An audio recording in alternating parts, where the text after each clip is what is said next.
औज़ुबिल्लाहिमिनश्शैतानिर्रजीम बिस्मिल्लाहिर्रहमानिर्रहीम। अस्सलाम वालेकुम स्टूडेंट्स। आज थ्योरम नंबर 3 आपसे डिस्कस करते हैं। तो देखें थ्योरम क्या है। If a transversal intersection of two coplanar lines, दो लाइंस हैं। अब हमने गिवन में क्या लिखना है कि हमारे पास दो लाइंस होंगी।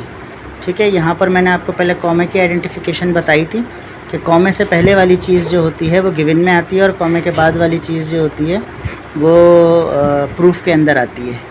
तो देखें कि अब हमारे पास जो है वो two intersection of two coplanar line, यानी एक ही यूनिडायरेक्शनल लाइंस होंगी तो उनको इस तरह कट करना है such that the pair of alternate angles जो उसके अंदर बनेंगे आर कॉन्ग्रेंट। तो अब सवाल ना हमारे पास ये है कि दो अल्टरनेट एंगल्स जो हैं वो बराबर हैं। ठीक है ना, किस तरह? दो कोप्लेनर लाइंस, तो एक हमने लाइन जो है वो कंसिडर करी रे ऑफ लाइन, रे या एक लाइन ए से लेके बी तक एक लाइन आ गई, दूसरी आ गई सी से लेके डी तक। तो we have two lines A and B and second one is C and D are transversal intersection. E और एफ जो है वो इसको कट कर रहे हैं, दोनों लाइंस को ये कट कर दिया at the point of P and Q.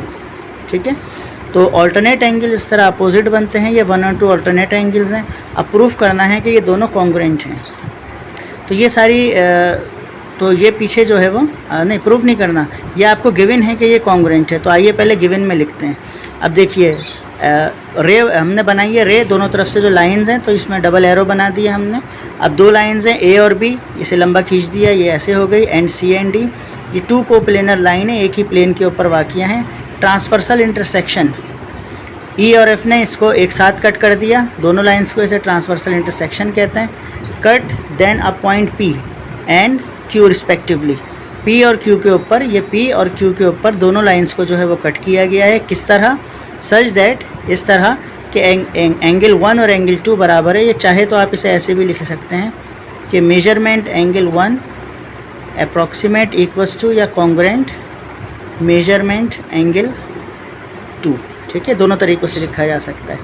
तो ये हैं दोनों पेयर ऑफ अल्टरनेट एंगल्स। और हम जो है वो पिछले थ्योरम्स के मुताबिक जो हमने 2 और पीछे थ्योरम्स हमने पढ़े उसमें हमने पढ़ा है कि अल्टरनेट एंगल्स जो होते हैं वो बराबर ही होते हैं। अब इस थ्योरम को जो है आगे इसको करते हैं कि क्या करना है हमने। Then the lines are parallel. अब ये दोनों जो है हमने प्रूफ करना है कि ये लाइन पैरेलल है। तो पैरेलल के लिए अब हमने इसके अंदर थोड़ी सी एक्सटेंशन की।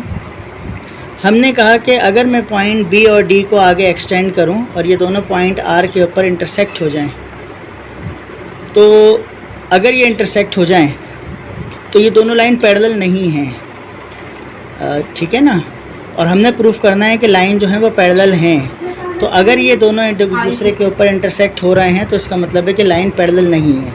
ये फिगर 1 हो गई। फिगर 2 में देखें क्या चीज़ शो की है। फिगर 2 के अंदर ये ऑल्टरनेट एंगल्स यहाँ पर दिखाए हैं। ये ट्रांसवर्सल इंटरसेक्शन है पॉइंट पी क्यू, ये लाइन सी से लेके डी तक, तो ये सी से लेके डी तक है, ये हमारी ये डी तक। और फिर इसको जो है जो कट हो गए हैं, तो ये कहीं भी जाकर अगर ये दोनों लाइनें आगे कहीं भी इन्फिनिटी पे कट हो रही हैं तो ये यहाँ पर जो है वो हमने पॉइंट आर ये वाला यहाँ पर शो कर दिया ट्रायंगल बना के। ठीक है ना, तो ये पेयर ऑफ अल्टरनेट एंगल्स यहाँ हमारे पास हो गया और ये हमारे पास आर हो गए। अब हम जानते हैं कि एक्सटीरियर एंगल हमेशा ये एक्सटीरियर एंगल है ट्रायंगल का, और ये ट्रायंगल का इंटीरियर एंगल होते हैं 3। तो यहाँ पर एंगल 2 हमारे पास इंटीरियर एंगल है, ये एक्सटीरियर एंगल है बाहर का। एक्सटीरियर हमेशा बड़ा होता है इंटीरियर से। तो आइए ज़रा देखते हैं। देन लाइंस आर पैरेलल, तो दोनों लाइंस को हमने पैरेलल प्रूफ करना है, मतलब ए और B parallel to C and D. तो देखिए इसको अब हम प्रूफ करते हैं किस तरह आगे जाएगा। तो ये हमारे पास अब आ गया टू प्रूफ के अंदर के लाइन ए बी इस पैरेलल, ये पैरेलल का निशान है, पैरेलल टू सी डी। ठीक है ना, तो देखें टू प्रूफ के अंदर अब हमने क्या स्टार्ट किया।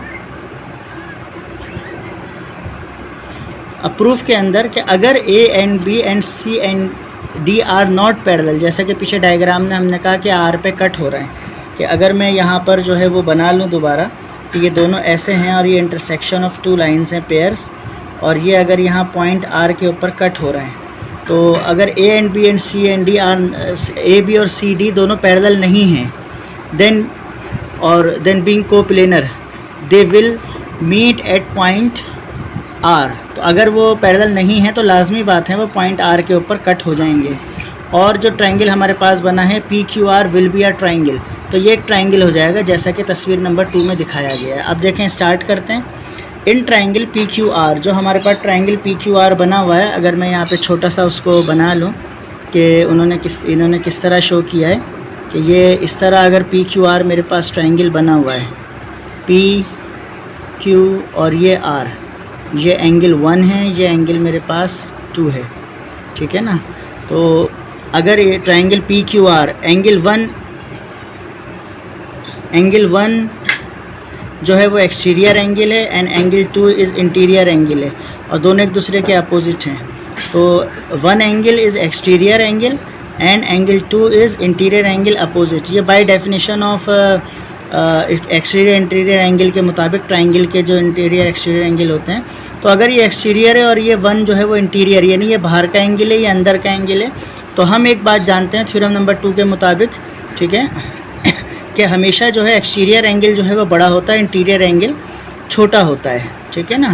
तो ये बाय थ्योरम नंबर 2, या आप लिख भी सकते हैं कि according to postulate of triangle exterior angle is greater than interior angle, और ये भी लिख सकते हैं थ्योरम नंबर 2, या वर्डिंग भी लिख सकते हैं जो मैंने लिखी है। लेकिन अगर हम गिवन में जाते हैं तो गिवन में हम ये देखते हैं कि एंगल 1 जो है वो बराबर है 2 के, जो हमारे पास गिवन हेडिंग के अंदर मौजूद है, या आगे हमने लिखा हुआ रीज़न के अंदर गिवन, क्योंकि ये कंडीशन हमारे पास मौजूद है। अब अगर ये ट्राइंगल बन रहा है और ये दोनों अगर पैरेलल नहीं है और इंटरसेक्ट हो रहे हैं, तो एंगल एक्सटीरियर जो है वो बड़ा होगा और इंटीरियर छोटा होगा। लेकिन हमें पहले से ये बात बता दी गई है कि एंगल 1 और 2 दोनों बराबर हैं, और यहाँ कंडीशन क्या है ट्राइंगल में कि 1 बड़ा होगा एक्सटीरियर, इंटीरियर छोटा होगा। तो दोनों चीज़ें एक वक्त में पॉसिबल नहीं हो सकती। Statement 2 and 3 can not be put true simultaneously, एक साथ एक ही वक्त में दोनों चीज़ें पॉसिबल नहीं हो सकती। तो दोनों में ट्रू कौन सी है? ट्रू ये है जो हमें गिवन में बता दी गई है कि अल्टरनेट एंगल दोनों एक दूसरे के बराबर हैं, ठीक है ना। तो इसका मतलब कि हैंस मेजरमेंट एंगल 1 बराबर है 2 इज़ ट्रू, कि मेजरमेंट एंगल 1 और 2 जो हैं वो बराबर हैं, ये वाली बात जो है वो ट्रू है। तो इसका मतलब line AB and CD are parallel, ठीक है ना, because they are coplanar and do not intersect. तो ये बात उम्मीद है कि आपको बात समझ आ गई होगी। फिर देख लें कि ट्राइंगल जो हमारे पास बना है इसमें एक्सटीरियर एंगल हमेशा बड़ा होता है, इंटीरियर छोटा होता है, लेकिन गिवन के अंदर जो हमें बात बताई गई है उसमें अल्टरनेट एंगल्स जो हैं वो दोनों जो हैं वो एक दूसरे के बराबर हैं। तो यहाँ पर हम ये लिखेंगे सिंपल सा कि एक्सटीरियर बड़ा होता है, इंटीरियर छोटा होता है, यानी एंगल 1 बड़ा होगा 2 से। लेकिन हम ये उस वक्त होगा जब ट्राइंगल बन रहा है, लेकिन हम ये बात जानते हैं कि एंगल 1 2 दोनों बराबर हैं, तो ये दोनों कंडीशन एक वक्त में ट्रू नहीं हो सकती। तो स्टेटमेंट 2 हमारा गिवन के मुताबिक, गिवन के हेडिंग के मुताबिक ट्रू है। तो इसका मतलब दोनों बराबर हैं, तो इसका मतलब है कि दोनों लाइंस जो हैं इंटरसेक्ट नहीं हो रही हैं और दोनों लाइन पैरेलल हैं। तो इट इज़ प्रूफ दैट कि जो है वो ट्राइंगल जो है वो दोनों लाइंस जो हैं वो पैरेलल हैं और इंटरसेक्ट नहीं कर रहे हैं। तो प्रूव हुआ कि AB जो है वो पैरेलल टू CD है। अस्सलाम वालेकुम वरहमतुल्लाहि वबरकातुहू।